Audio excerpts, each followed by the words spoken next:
Magdalena partió el año 2004 con esta serie de travesías, y la primera travesía que hizo fue en Chile, en su país natal, en la zona del sur de Chile, y así, a medida que fueron pasando los años, empezó a generar distintos proyectos, no solo en Chile, sino que también en América Latina, en Europa. Hizo también proyectos en paralelo en el desierto del Gobi, en China, con el desierto de Atacama, en Chile.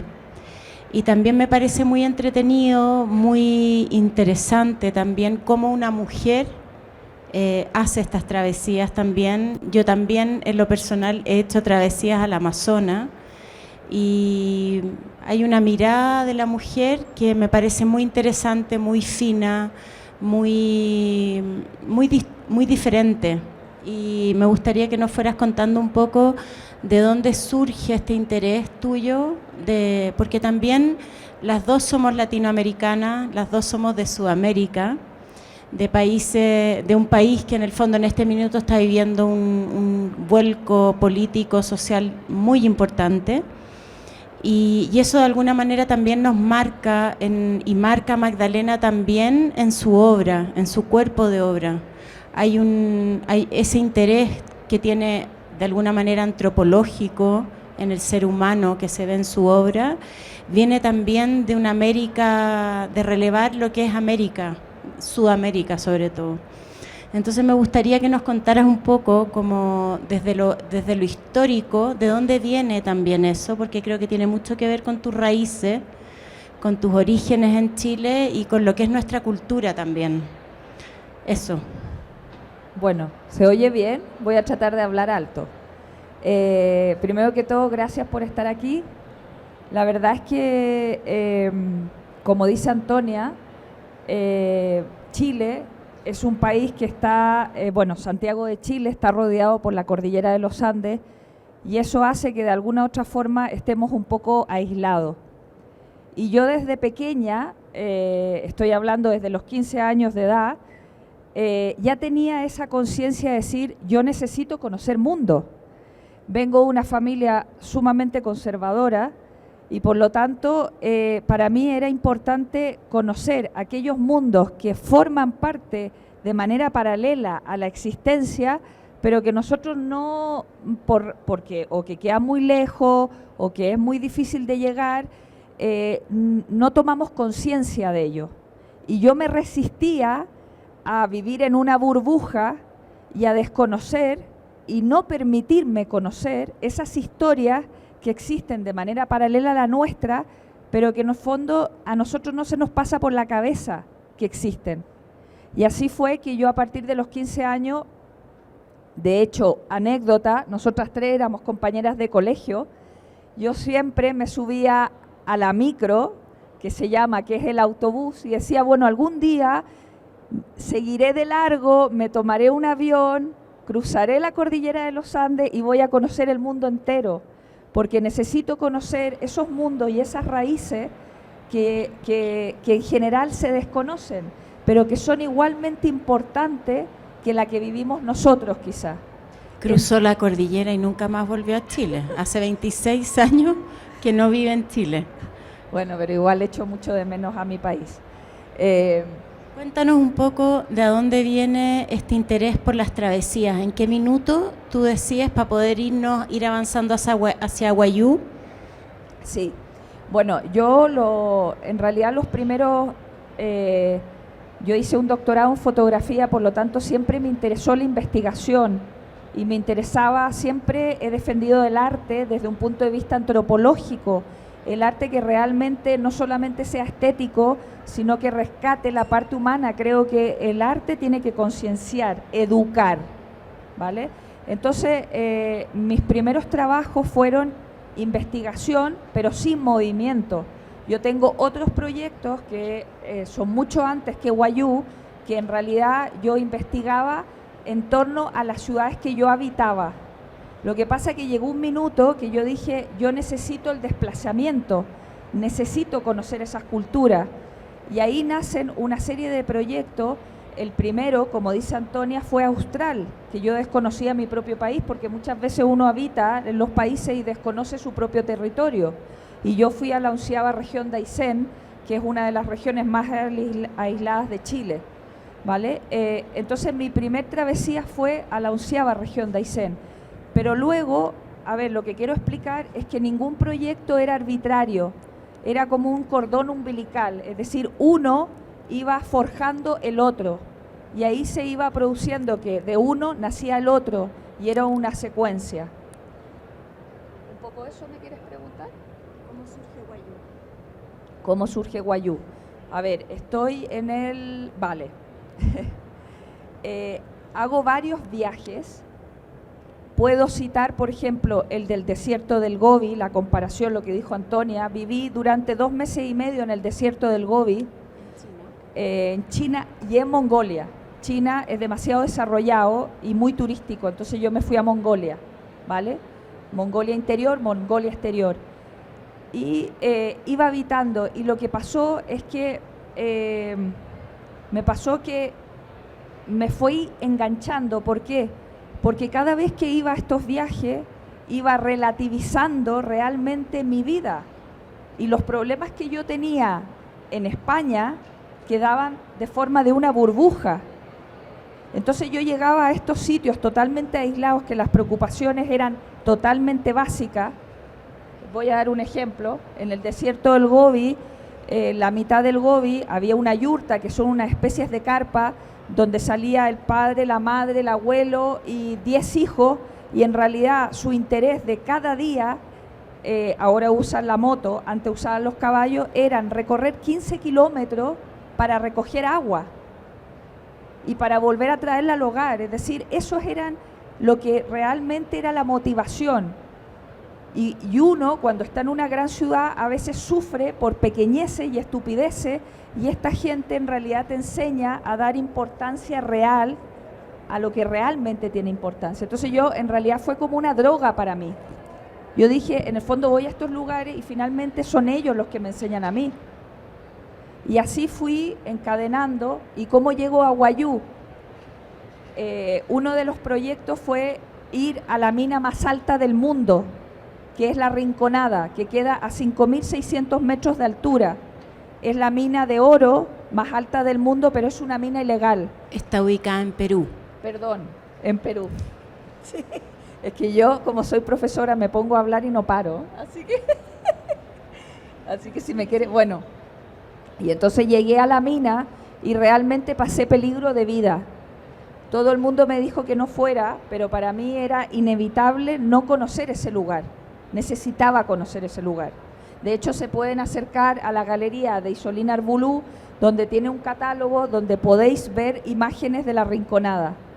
Entonces, ¿qué pasó? Que yo, a raíz de ese viaje, que fue traumático, maravilloso, por un lado, porque aprendí muchas cosas, pero muy peligroso a la vez, dije, no se me justifica meterme en violencia.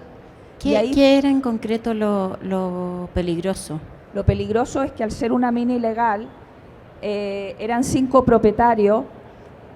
Al principio, hace 30 años, yo fui con un arqueólogo y un cámara. Yo nunca me movilizo sola, siempre voy con un equipo, ¿vale? Y hace 30 años solamente habían 10.000 habitantes. Hoy en día hay 40.000 habitantes, una población flotante que es totalmente ilegal.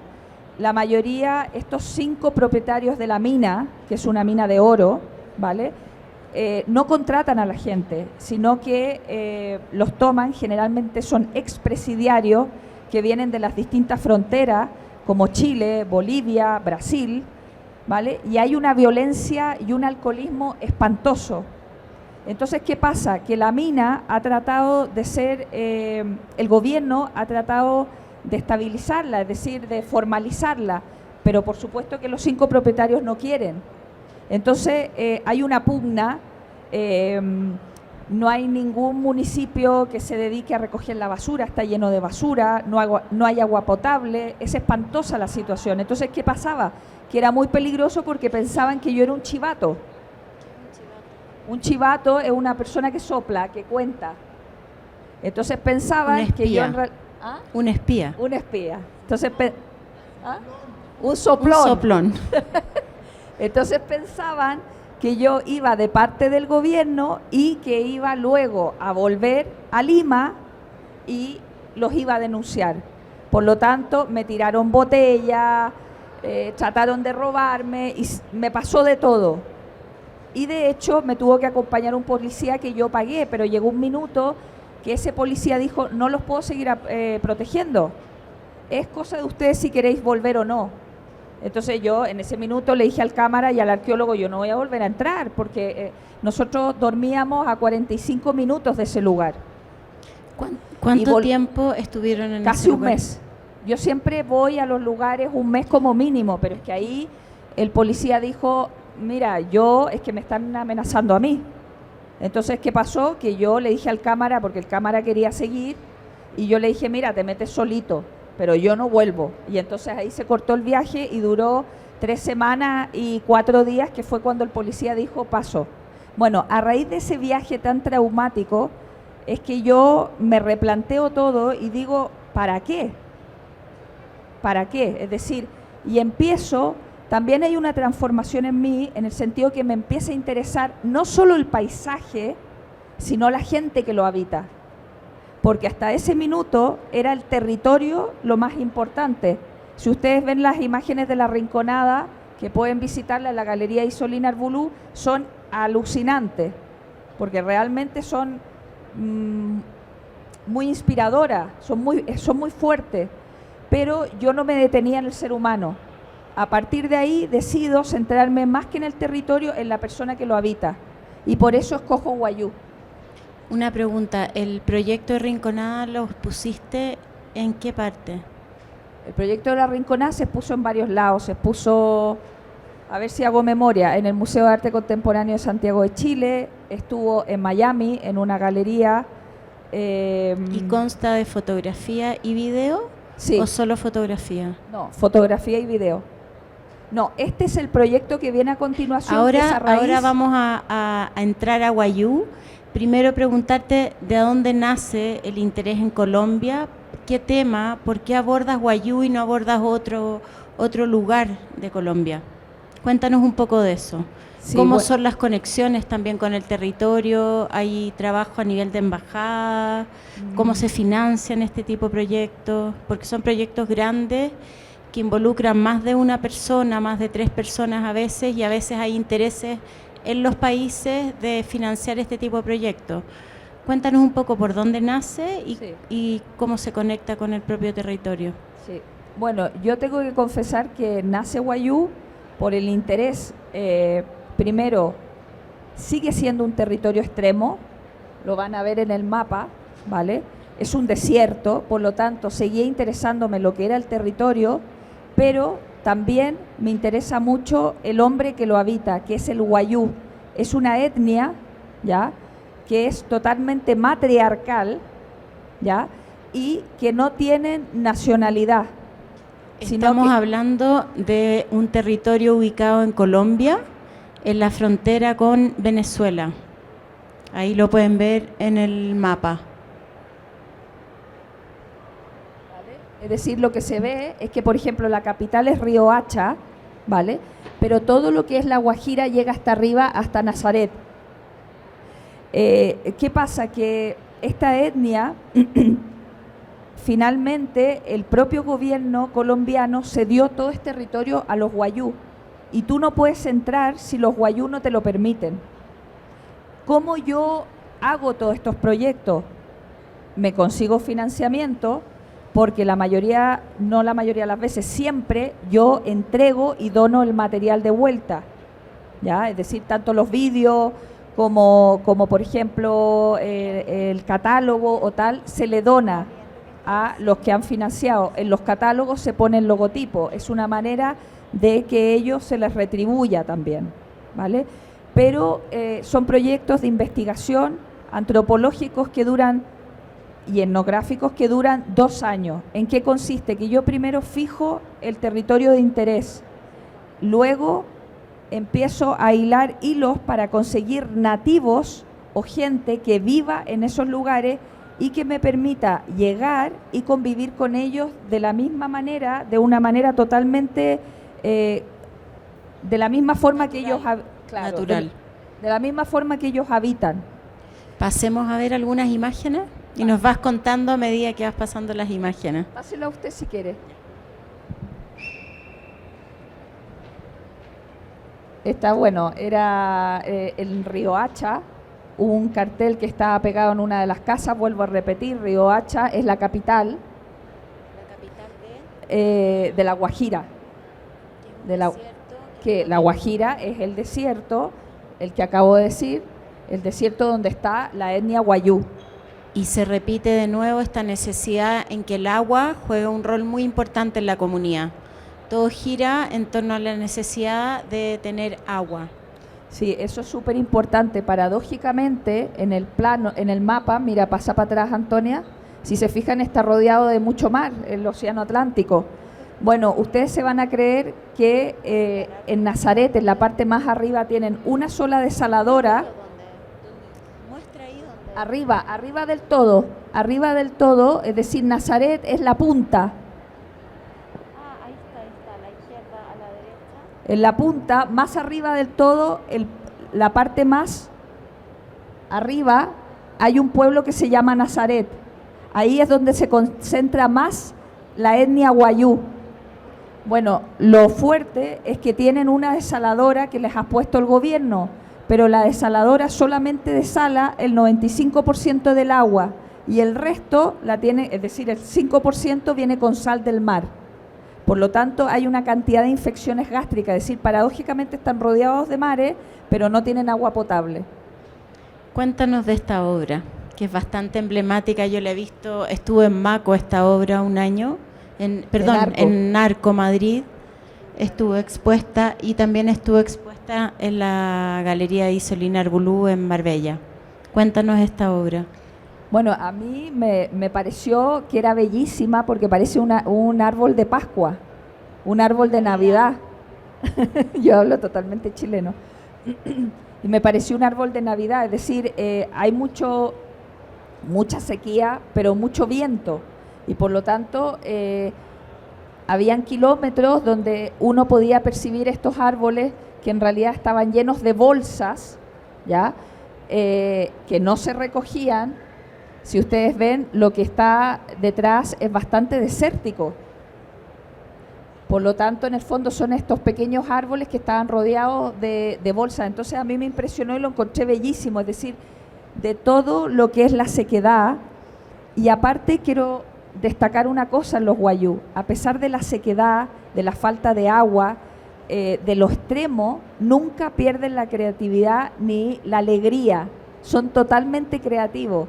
No es que ellos hayan colgado las bolsas, pero hay imágenes que van a poder ver que ellos sí colocaban piezas extrañas en los distintos árboles. Por ejemplo, esto, a ver, ellos viven en unas condiciones bastante extremas. Esto se llama armario, sí. Esta obra. Sí. Voy a tomar un poquito de agua, perdón. Es decir, perdón. También estuvo expuesta en la Galería de Isolina. Bueno, en realidad eran cosas geniales, que son súper creativos y son muy alegres. Entonces, tú ibas por el desierto, primero que todo, es súper bonito lo que les voy a contar. Para entrar al territorio de wayú, yo fui con una gran historiadora que trabaja en Riohacha. Y ella fue la que me introdujo y nosotros íbamos en un 4x4 con un conductor wayú, si no, no te dejan pasar. Y cada vez que íbamos avanzando, ¿vale?, más hacia el norte, teníamos que ir atravesando el desierto. ¿Qué pasaba? Que cuando pasábamos los distintos pueblecitos, que estoy hablando de 3 o 4, generalmente las casas son de madera, ¿vale?, los niños tendían un cordel, ¿vale? Se ponía en los caminos un niño de un lado y al otro lado con un cordel y estiraban el cordel. Sí, y entonces no dejaban pasar el coche. ¿Qué pasaba? Que uno paraba y tú tenías que entregarles agua y caramelo, si no, no te dejaban avanzar. Entonces eso era muy bonito. Y cuando yo avancé, me acuerdo que en una de las casas es una pobreza extrema. Los armarios, esto era una especie de armario de ellos. Entonces a mí me impresionó la creatividad y tomé esta fotografía.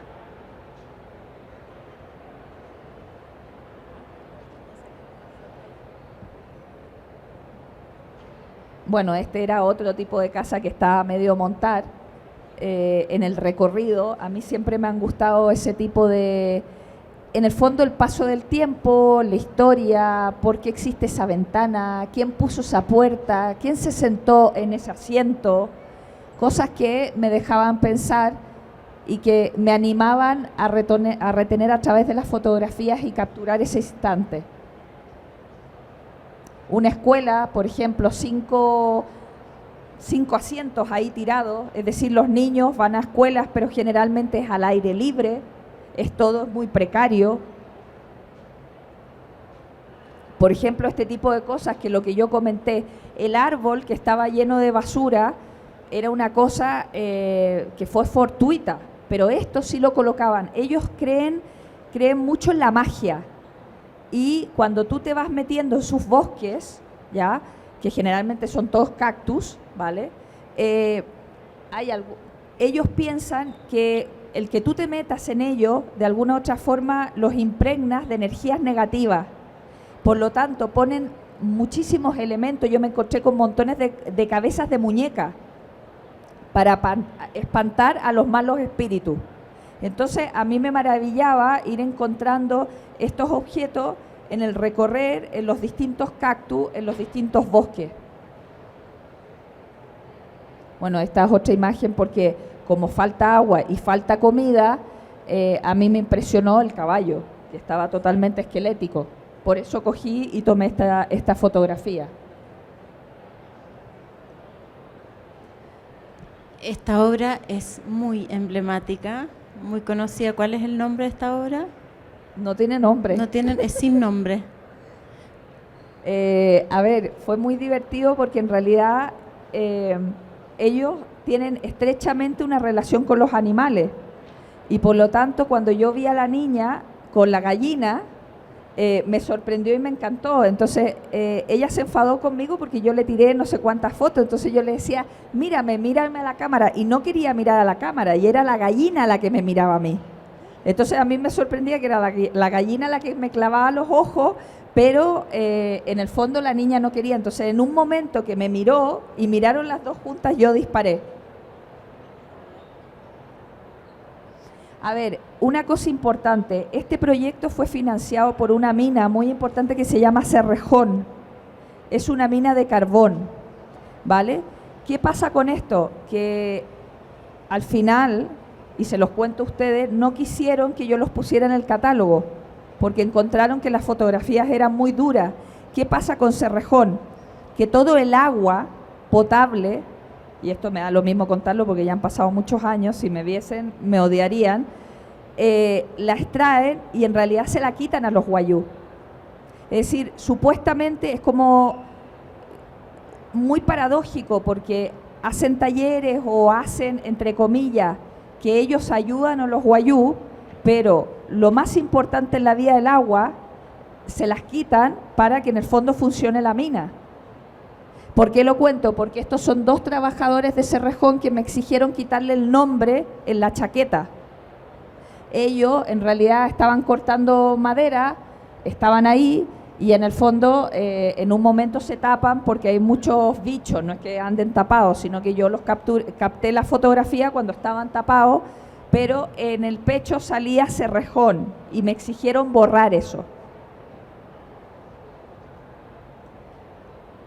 Los colores, la alegría, la creatividad, son súper acogedores. Viven la vida aunque prácticamente no tienen agua y no tienen lo más importante, que no tienen muchas cosas y lo más importante el agua, pero siempre están felices, alegres. Bueno, esta era una mujer increíble, a mí me encantó porque son muy coquetos y muy creativos, si podéis ver el pelo hechos con rollos de papel higiénico. Entonces cuando yo salí y la vi caminando por la calle, bueno, por el campo, la detuve y le dije, déjeme tomarle una fotografía. Y ella me dijo, por favor, no me tome fotografía, no quiero. Entonces fue muy divertido porque yo le dije, no, quiero tomarle de su pelo. Entonces se rió porque en el fondo era rarísimo que una persona solamente quisiera tomarle de la parte de atrás y no quisiera tomarle un retrato. Bueno, esto es, ustedes pensarán, ¿por qué está vestida de rojo? Vale, en la etnia wayuu hay un paso de la niña a la mujer adulta cuando tiene la primera menstruación. ¿Qué es lo que pasa? Que cuando la niña va a tener su primera regla, como se puede decir, o su primer periodo, ya es como sagrada la mujer. Y entonces se le invita, no es que se la encierre, pero se le invita a guardar, a estar encerrada durante unos 2 o 3 meses junto con la madre. ¿Para qué? Para que la madre le enseñe, ahora veréis un vídeo donde sale el baile, donde la madre en el fondo le enseña todos los quehaceres del hogar, el cocinar, el tejer, el prepararse para mujer, porque ya está preparada para poder casarse o formar familia. A la chica se le casa desde muy joven, pero todo es consentido, no es obligado. Entonces, y se transforma en un rito, además. En un rito maravilloso. Ahora van a ver un vídeo donde el hombre seduce a la mujer con un baile y la seduce por mientras que baila en torno a ella. Y eso es porque en el fondo, de alguna otra forma, le está ofreciendo una especie, no de matrimonio, pero una especie de unión. La está cortejando.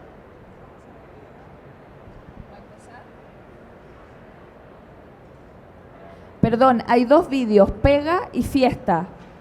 En pega significa en Chile trabajo, son todos los trabajos que ellos desarrollan, ¿vale? Y luego viene el video que se llama fiesta, donde aparece el rito que yo les he comentado. Katao Outa Muroushi Waya Muy Akasai Munu Suchikenain Ruwa Pushi Sumai Wahatkariwa Katao o Waya Muy Akasai Arekeru Suchekeru. Lo de la izquierda es pelo. Luego van a ir viendo. Sotpa Tu Miyasuka Arapuhashi Waya Chaya. Luego se van de fondo las imágenes. Kashikat Heke Kaikai Sumaimpat Asheyu Kariwa Oktushi Waya Muy Aka Katao. El poema es muy bonito, sale en el catálogo la traducción en español y es un poema de la vida, sobre la vida, sí, con el dialecto wayuu.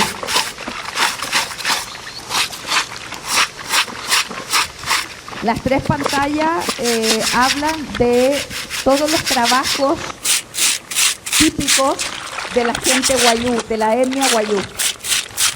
Los telares trabajan con la sal de manera manual y todo el trabajo con el pelo, que es muy importante para ellos.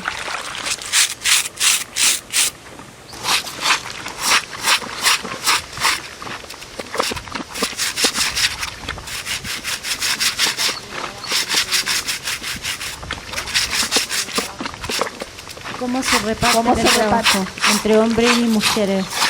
La mujer, todo lo que es el quehacer doméstico, la comida, los telares, el cuidado de los hijos. El hombre, en el fondo, lo que es la tierra, el ganado. Una cosa súper bonita, que bueno que me lo ha preguntado Soli. Los animales son parte de su vida. Cuando hay una muerte de un animal, le hacen un funeral como si se lo hicieran a una persona, porque ellos sienten y piensan que realmente el animal tiene alma como nosotros. Es decir, no es tener un ganado por tenerlo, es parte de la familia de ellos.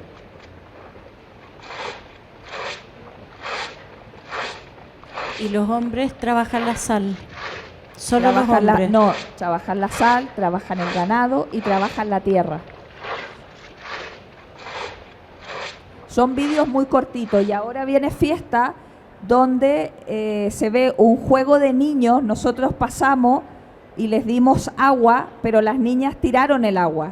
Van a ver 3 pantallas, yo lo voy comentando. Eso se puede pasar, ¿no?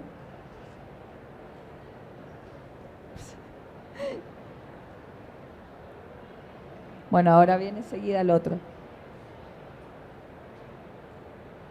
Otra cosa que es muy interesante de la etnia wayuu es que cuando tienen un conflicto no usan armas, tienen a un palabrero, son bastante más civilizados que nosotros. ¿Qué significa? Que una familia tiene el problema, la otra tiene el otro, y en el centro se pone un palabrero que es un hombre mayor, y es el palabrero el que hace que hagan las paces entre las dos familias. Ahí empezó. Ahí empezó. La de la izquierda es la danza que acabamos de ver con la mujer de rojo. La de la derecha son los niños que me pidieron agua para poder pasar, pero que luego juegan con ella y la derraman completamente. Los padres estaban súper enojados. Y la del centro son papeles que vuelan.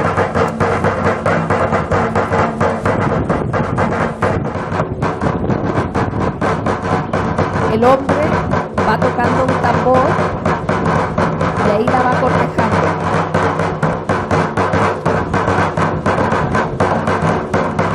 En el fondo es como, en Chile se llama pololeo, como se dice aquí, no lo sé, pero en el fondo noviazgo, la va cortejando para que finalmente sea su novia y luego se case porque ya está preparada.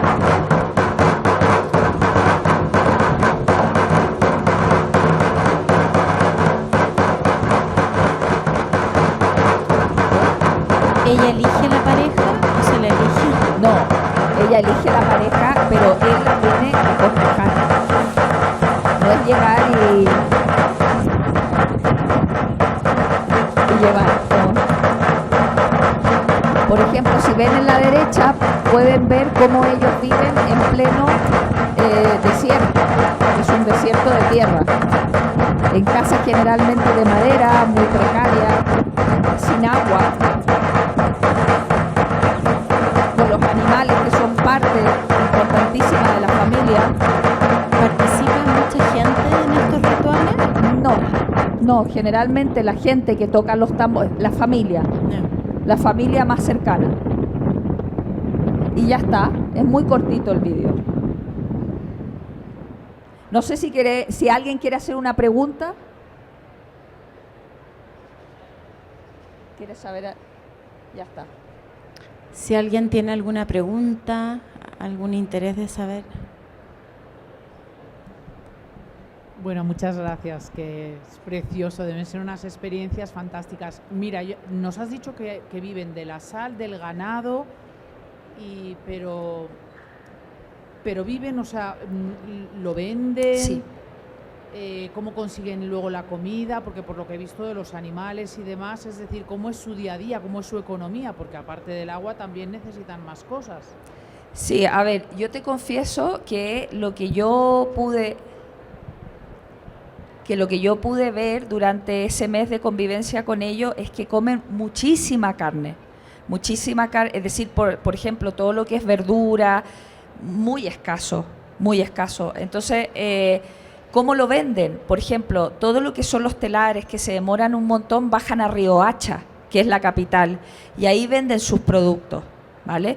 ¿Qué es lo que ha hecho, por ejemplo, Cerrejón? Que es lo que contaba, que por un lado tiene una parte mala porque extrajo todo el agua potable que podía existir, pero por otro lado también ha hecho muchísimos grupos de formación para formarlos a ellos y que de alguna u otra forma pudieran crecer en lo que era la agricultura, en lo que es la artesanía. Entonces, todo lo que han ido aprendiendo lo bajan a Riohacha, que es la capital, y lo venden en mercados. Entonces, eso fue lo que yo percibí. Pero, por ejemplo, la dieta es mucho de cordero, muchísimo de cordero. No es ni de verdura ni de fruta, porque claro, prácticamente les cuesta mucho encontrar eso. ¿Alguien más?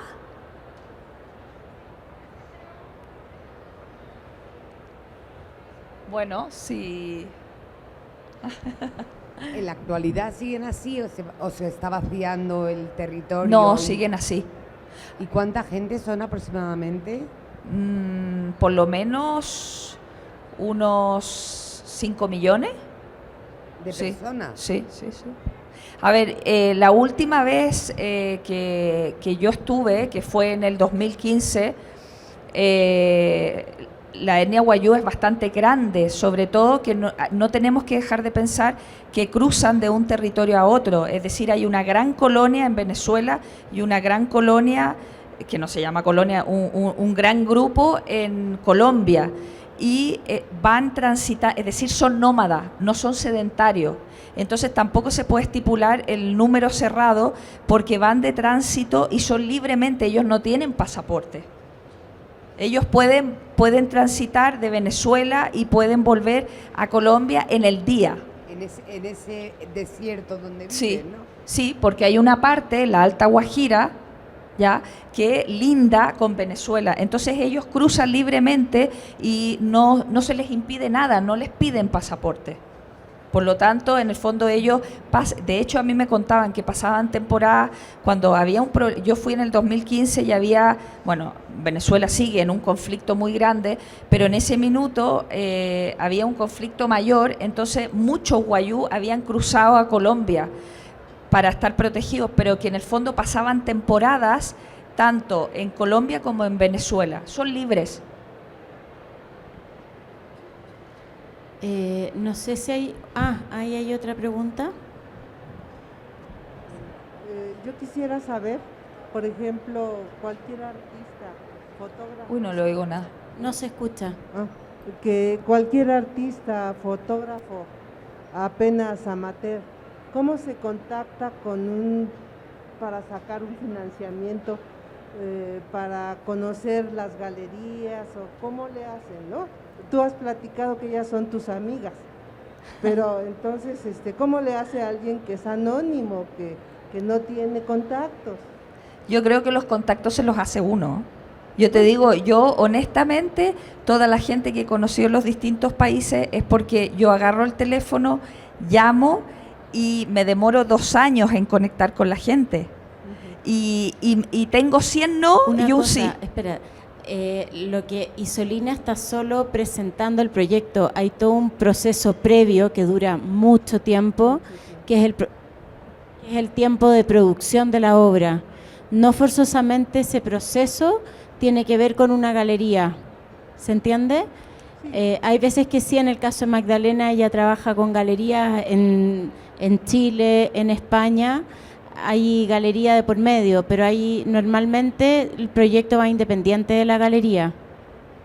Totalmente, y lo que te quería comentar es que yo a veces me consigo financiamiento y otras veces no, y cuando no me consigo financiamiento vendo obra y autofinancio los proyectos, y con toda la gente que me contacto es porque simplemente voy, por ejemplo, estuve en Letonia un mes y simplemente me presenté en Madrid, en la embajada de Letonia, y pedí hablar con el agregado cultural, no lo había visto en mi vida. Yo creo que ahí entra un factor que es la pasión del artista por lo que hace.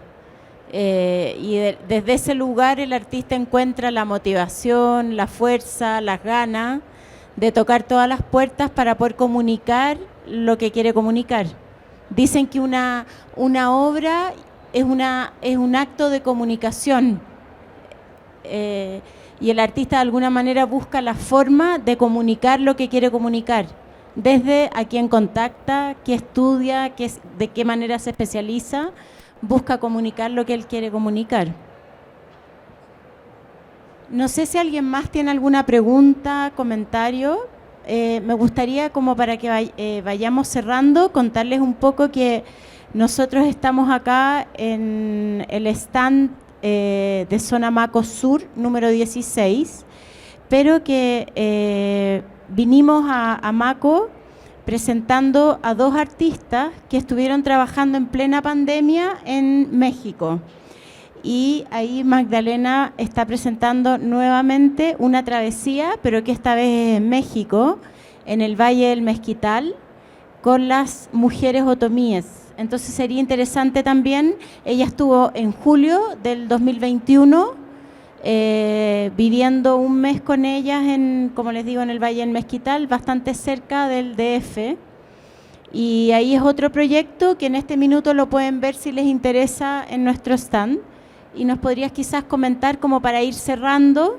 Dicen que las charlas no pueden durar más de 1 hora, como un Instagram Live, para que nos cuentes un poco de qué se trata y ojalá nos puedan ir a visitar al stand. Bueno, el proyecto que está exponiendo Soli, efectivamente, es de las mujeres otomí del Valle del Mezquital, principalmente por la zona de Manzana, Santuario, Ixmiquilpan, me costó aprenderlo, pero logré pronunciarlo, y a mí me interesaba hacer un proyecto en torno a la mujer y en torno al empoderamiento de la mujer. Entonces me fui a convivir con ella, realmente ha sido maravilloso. Mañana me voy a encontrar con la guía, que me hice íntima amiga de ellas, porque finalmente establezco relaciones muy profundas con la gente, que duran hasta el día de hoy, y fue una experiencia maravillosa. El proyecto está en desarrollo. ¿Qué es lo que quiero decir con esto? Que tomé unos testimonios impresionantes, porque hay mucho machismo, hay mucho maltrato, y a través de esos testimonios yo voy a hacer un corto, un documental, y que está en vía de proceso, porque en realidad, como dijo Antonia, yo estuve en el mes de agosto, julio, agosto de este año, del año pasado, perdón. Por lo tanto, queda muchísimo de trabajo, y lo que trajo Soli y Solina, lo que está en el stand, es un anticipo, es como, ¿cómo se puede decir? Un aperitivo delicioso de lo que es vuestra tierra, que es maravillosa, y que hay grandes mujeres que hay que rescatar y darles visibilidad. Y cuéntanos un poco, como para ir cerrando, ¿cuál fue el empoderamiento que viste tú en las mujeres de Otomí? ¿Qué rescatas de...? Hablamos tanto de feminismo, está tan en boga el tema del feminismo. ¿De qué manera viste a las mujeres otomí empoderadas? Bueno, se están empoderando, están luchando. Yo fui de mano de una fundación sin ánimos de lucro que se encuentra en Hidalgo, que hace un trabajo muy exhaustivo con las mujeres de enseñarles como crear pequeñas empresas, ya sea de telares, ya sea de queso, de miel a través del maguey, la planta típica de Hidalgo, del Valle del Mezquital, que en el fondo ellas mismas crean sus propias empresas y se autofinancien, porque lo que sucede en el Valle del Mezquital, que fueron lo que me contaron muchas de ellas, que es un territorio de diáspora, en el sentido de que el hombre trata de ir a Estados Unidos a buscar trabajo y por supuesto que no regresa, se hace otra familia en Estados Unidos y finalmente es la mujer la que asume el papel de padre y madre, sacando adelante a los hijos. Y el empoderamiento es que hay muchos testimonios donde decían, mi marido no me dejaba, pero ahora no pido permiso. Entonces, es un cambio en el siglo XXI que va de a poco, donde en el fondo la mujer va sacando, como yo digo, pecho y va sintiendo que ella sí puede sola. Muchas gracias. Les agradecemos a todos la participación y los invitamos a visitarnos en el stand en Zona Maco Sur, número 16, Isolina Arbulú. Muchas gracias.